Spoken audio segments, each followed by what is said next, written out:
ایک صحابی رسول اللہ صلی اللہ علیہ وسلم کے پاس آئے اور کہنے لگے اے اللہ کے رسول میں جہاد کرنا چاہتا ہوں اور آپ سے مشورہ کرنے کے لیے آیا ہوں۔ آپ نے فرمایا، یہ بھی دیکھیں جہاد کا مشورہ کرنے آیا ہے، آپ نے فرمایا تمہاری ماں زندہ ہے؟ اس نے کہا ہاں۔ آپ نے فرمایا فَالْزَمْهَا فَإِنَّ الْجَنَّةَ عِنْدَ رِجْلِهَا، اور ماں کی خدمت میں لگے رہو کیونکہ جنت اس کے قدموں کے پاس ہے۔ نسائی کی حدیث ہے اور ابن ماجہ میں بھی یہ روایت موجود ہے۔ آپ جو احادیث سن رہے ہیں صحیح احادیث سن رہے ہیں۔ نبی صلی اللہ علیہ وسلم نے فرمایا ماں کی خدمت میں لگے رہو، ماں کے قدموں کے تلے جنت ہے، ماں کے پاس ہی جنت ہے، یعنی ماں کی خدمت کرو گے اللہ تمہیں جنت عطا کرے گا۔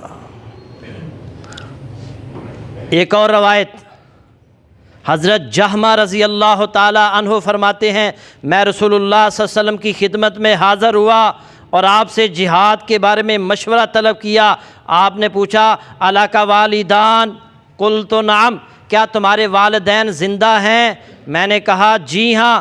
قَالَ إِلْزَمْهُمَا فَإِنَّ الْجَنَّةَ تحت ارجلہما، آپ نے فرمایا جاؤ انہی کی خدمت میں لگے رہو کیونکہ جنت ان کے قدموں کے نیچے ہے۔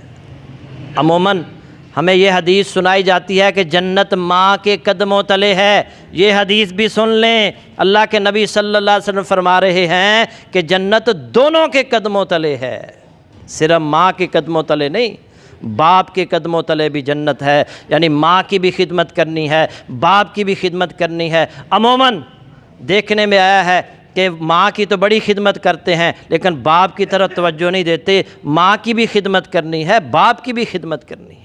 اور دیکھیں اولاد کو کہا گیا ہے نا ماں کا زیادہ حق ہے، اور اسی ماں کا جو شوہر ہے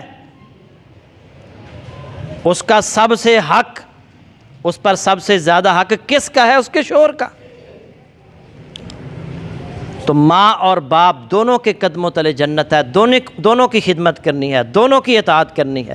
ماں بھی بڑی جو ہے نا وہ پرورش میں مشقتیں اٹھاتی ہے تو باپ کوئی تھوڑی مشقتیں نہیں اٹھاتا، باپ بھی سارا دن مزدوری کرتا ہے، باپ بھی گرمی اور سردی کے اندر بچوں کے لیے کمانے کے لیے جاتا ہے، وہ نہ گرمی دیکھتا ہے نہ سردی دیکھتا ہے، صبح صبح اٹھ کر وہ ہر روز جو ہے نا وہ جاتا ہے، مزدوری کرنے کے لیے جاتا ہے، ملازمت پر جاتا ہے، کاروبار کرنے جاتا ہے، اپنی اولاد کے لیے کئی بار اسے جو ہے نا وہ نہ نیند کی پرواہ کرتا ہے نہ کسی اور چیز کی پرواہ کرتا ہے۔